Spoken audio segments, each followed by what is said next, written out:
Vətən müharibəsindən sonra böyük quruculuq və qayıdış proqramı proqnozlaşdırıldığından da sürətli gerçəkləşirdi. Bəli, keçmiş məcburi köçkünlər öz doğma yurd yuvalarına qayıdırdı. Ancaq bu qayıdış yalnız bölgədə sülh və təhlükəsizliyin tam olaraq təmin olunması ilə etibarlı ola bilərdi. Azərbaycan ordusu bu təhlükəsizliyi təmin etmək iqtidarında idi. Ancaq davamlı sülh yalnız hər iki tərəfin siyasi iradəsi ilə mümkün olacaqdı.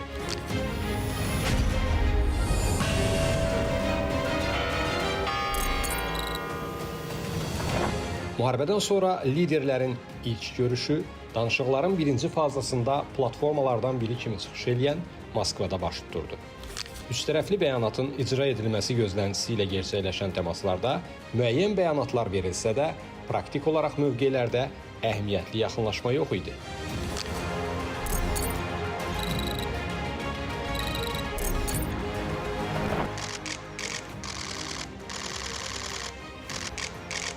İlin sonundan etibarən isə Avropa İttifaqının vasitəçilik missiyası fəallaşmağa başladı. Brüsseldə keçirilən ilk görüşdə Azərbaycan növbəti dəfə Ermənistanı yeni reallıqlarla barışmağa, tarixi fürsəti qaçırmamağa çağırırdı. Həmin görüş 4 saatdan artıq çəkdi. Hesab edirəm ki, görüş olduqca səmərəli idi. Hər iki tərəf əsasən 2-ci Qarabağ müharibəsindən sonra yaranmış yeni reallıqlar, həmin reallıqlara uyğunlaşma və qonşu olaraq yaşamağı öyrənmək kimi məsələlərdə öz mövqeyini aydın şəkildə təqdim etdi. Hesab edirəm ki, Ermənistanda bu qızıl fürsəti həqiqətən dərk etməlidirlər ki, onlar daha da fəal hərəkət etsinlər və bu gələcək planlarda bizə qatılmaq üçün tərəddüd etməsinlər. İl ərzində 5 dəfə liderlər bu platformada bir masa ətrafında əyləşdi. Azərbaycan Ermənistanı müxtəlif mexanizmlərlə sülhə məcbur etməyə, beynəlxalq hüququn öhdəliklərinin yerinə yetirilməsi üçün İrəvanla işləməyə davam edirdi.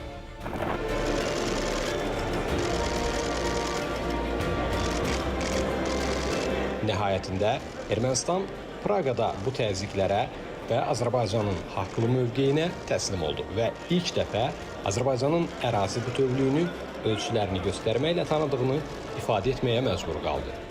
Bu həm də Dağlıq Qarabağdakı qondarma rejim üçün sonun başlanğıcı idi. Мы говорим, давайте заключать мир. И причем говорить это мне, поверьте, очень нелегко. И как президенту, и как человеку. И я испытываю все те же чувства, что и вы, и что каждый азербайджанец, когда посещаю освобожденные территории. Что переполняет нас всех, но говорить не приходится. И несмотря на это, несмотря на страдания, боль, несмотря на разрушение всего того, что нам дорого, мы говорим о мире. Bəli, Prezident İlham Əliyev 2023-cü ilin yanvarında bu fikirləri səsləndirərkən artıq Azərbaycan rəsmi olaraq sülh üçün 5 baza prinsipini irəli sürmüşdü və tərəflər arasında təmaslar intensiv xarakter almağa başlamışdı. Biz danışıqlara başlamaq təşəbbüsünü irəli sürmək qərarına gəldik və bunu ictimai şəkildə bəyan etdik. İlkin mərhələdə Ermənistan tərəfindən buna münasibət bildirilmirdi. Bu, tərəfimizdən başa düşülən idi, çünki müharibənin nəticələri onlar üçün o qədər də asan deyildi. Daha sonra biz digər addım atdıq. Biz sülh sazişin baza prinsiplərini təşkil edən məşhur 5 prinsipi ortaya qoyduq və onları açıqladıq. Əslində, danışıqlar məhz həmin prinsiplər əsasında başlanıldı. 2023-cü ilin fevralında baş tutan Münxen Təhlükəsizlik Konfransında da bu prinsiplər danışıqların baza predmeti idi.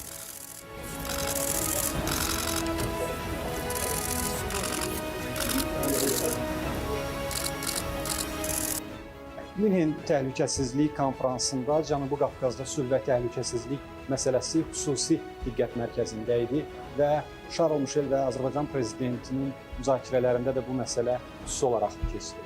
Ümumiyyətlə, Azərbaycanın 5 baza prinsipi əsasında Ermənistana təqdim etdiyi təkliflər Cənubi Qafqazda gələcək əməkdaşlığın, sülh və təhlükəsizliyin əsas qarantı, əsas bazası kimi çıxış edir. Liderlər arasında 2023-cü il ərzində müxtəlif platformalarda keçirilən görüşlər mütləq nəticənin hasil olmasını təmin etmədi. İrəvanın xunta rejiminin qayğısına qalması danışıqları dalana dirəyir, əslində isə ayağını erməni xalqının maraqlarının boğazına dirəməkdə davam edirdi. Մենք միշտ հիշելու ենք մեր հաղթանակները եւ կերտելու ենք նոր հաղթանակներ։ Ես համոզված եմ։ 2023-cü ilin sentyabrında isə Paşinyan daha kobud səhvə yol verərək Qondarma Respublikanı dırnaqarası müstəqillik günü münasibəti ilə təbrik etdi. Və beləliklə Bakıda aydın oldu ki, Ermənistanda diplomatiya dili çətin anlaşılır. Beləcə, dəmir yumruq ikinci dəfə işə düşdü və 23 saatlıq lokal antiterror tədbirləri xunta rejimini lazım olan yerə göndərdi.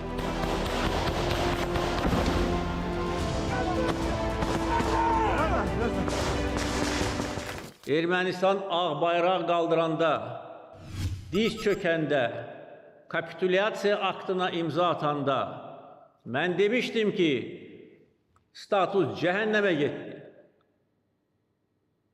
Və bir müddət, müharibədən bir müddət status haqqında biz cəfəng ifadələri eşitmirdik. Amma görür ki, bu yavaş-yavaş bu qorxu bunların canından çıxdıqca yenidən revanşist qüvvələr baş qaldırır.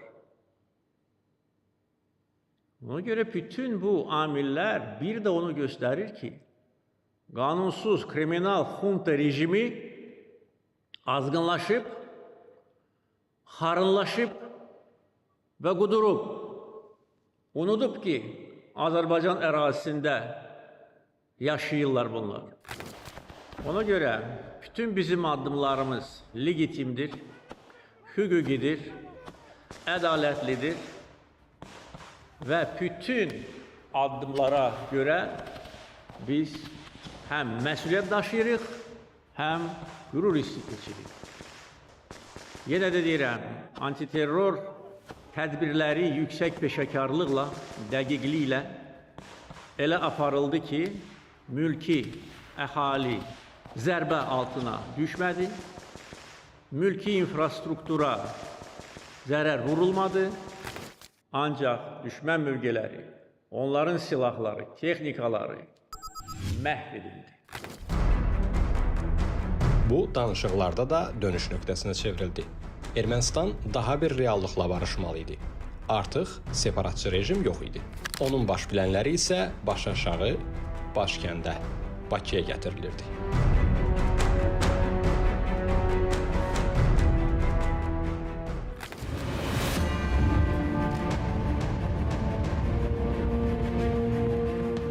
...2003-cü ilin oktyabrında Azərbaycan xalqı İlham Əliyevin prezidentliyini dəstəklədi və son 20 ildə ölkəmizlə bağlı, ölkəmizdə baş verən hadisələr bu seçimin nə qədər uğurlu olduğunu təsdiqlədi. Azərbaycan ərazi bütövlüyünü təmin etdi, əsas hədəfə nail oldu və bugün Ali Baş Komandan suverenliyimizin təmin olunmasının rəmzi olan Xankəndidə 3 rəngli bayrağımızı dalğalandırır.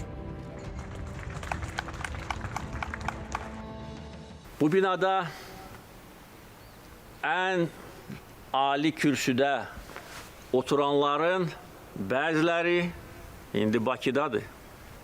Onlar Bakıya gəlmək istəyirlər. Onlar bizi hədəliyirdilər. Onlar deyirlər ki, onların tankları Bakı küçələrində olacaq. Haqlı çıxdılar. Onların tankları Qənimət parkındadır. Onlar deyirlər ki, Bakıya gəlib çay içəcəklər. Burada da haqlıdılar. İndi çay içirlər. İstintaq təcridxanasında.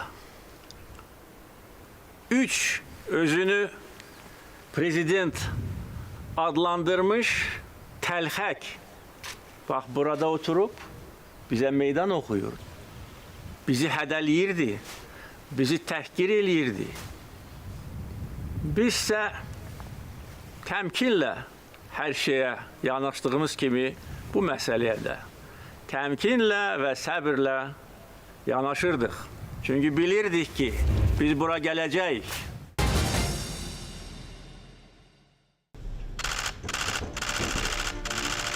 ...2024-cü il ərzində isə tərəflər arasında dialoq vasitəçilərsiz baş tuturdu.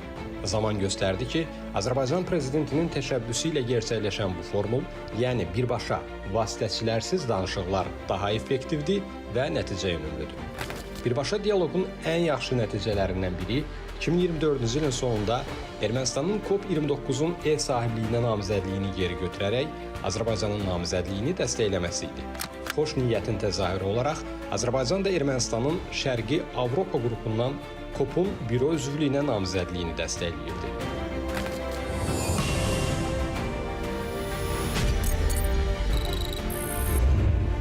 Sülhə doğru gedən yolda təkcə bu ilin deyil, ümumiyyətlə ən kritik görüşlərdən biri isə heç şübhəsiz Birləşmiş Ərəb Əmirliyinin paytaxtı Əbu-Dabidə baş tuturdu. Sonrakı proseslər göstərəcəkdi ki, 5 saata qədər davam edən vasitəçilərsiz görüş tarixə adlandırıla bilər.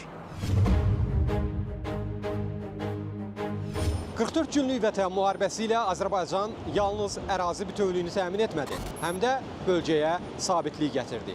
İndi ikinci tarixi missiya həyata keçirilir. Sülh müqaviləsinin imzalanması ilə bölgədə davamlı sülhə nail olunması. Əslində Azərbaycanın yaratdığı yeni reallıq, hətta sülh müqaviləsi olmadan da həyat qabiliyyətlidir. Ancaq qalib ölkə məhz sülh müqaviləsində, sülh sənədində və sülhdə maraqlıdır. Niyə məhz Əbu-Dabi? Çünki Birləşmiş Ərəb Əmirliyinin bölgəmizlə, Cənubi Qafqazla bağlı heç bir siyasi ambisiyası, geosiyasi, tarixi, imperial maraqları yoxdur. Bu maraqlar yalnız iqtisadi əməkdaşlığa söykənir və bu baxımdan Əbu-Dabi iki keçmiş münaqişə tərəfi üçün neytral görüş məkanı sayıla bilər.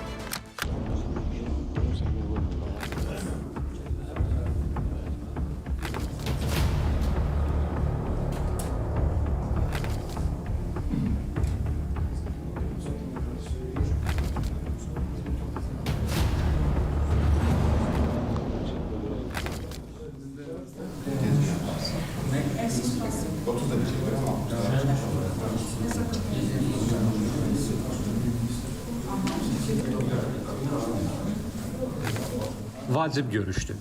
Keçmişin tozu tamamilə silinməlidir.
Belə aydın oldu ki, görüş sona çatır.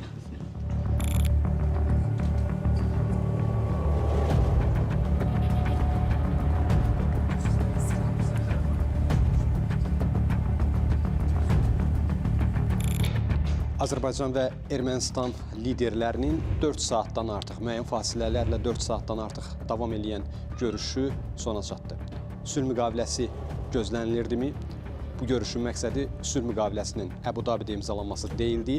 Məqsəd sülh müqaviləsi üçün, onun imzalanması üçün mövcud maneələri aradan qaldırmaqdan ibarət idi.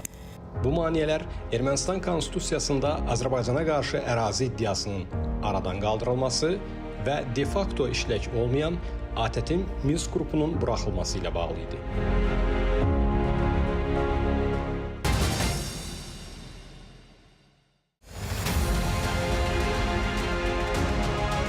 Nəhayət, bu ilin avqustunda Vaşinqtonda əldə edilən razılaşmalar Azərbaycanın sülh gündəliyinin reallaşması və bölgəyə davamlı sülhün gəlməsi üçün tarixi hadisəyə çevrildi.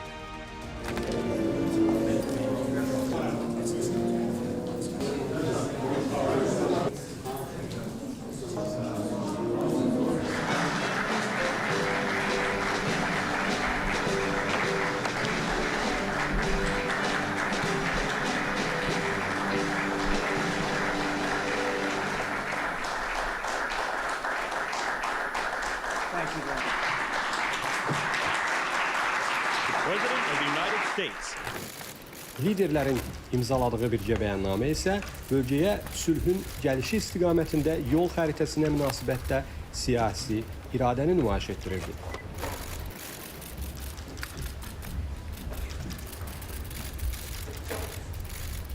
Sənədi zəhmət olmasa göstərək.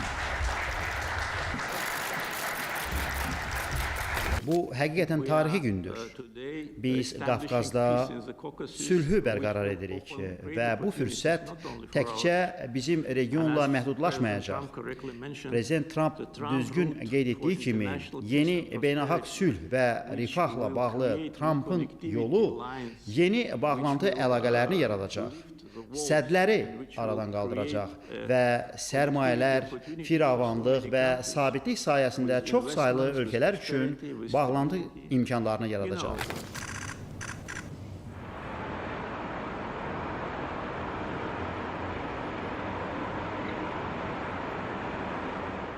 Vaşinqton sənədi Azərbaycanın və Azərbaycan liderinin növbəti tarixi qələbəsidir. 44 günlük Vətən müharibəsindəki şanlı zəfərdən sonra Azərbaycan sülhü də qazandı.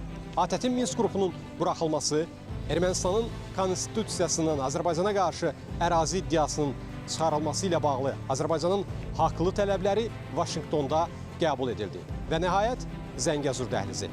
Zəngəzur dəhlizi də Azərbaycanın növbəti tarixi qələbəsi olaraq reallaşmaqdadır. Yeri gəlmişkən, məhz bu həftə Azərbaycanın hərbi siyasi qələbələrindən sonra mövcudluğu süni nəfəs aparatı ilə davam etdirilən ATƏT-in Minsk qrupu separatçı rejimin arxasınca getdi. Onlardan geriyə isə yalnız xoş olmayan xatirələr qaldı.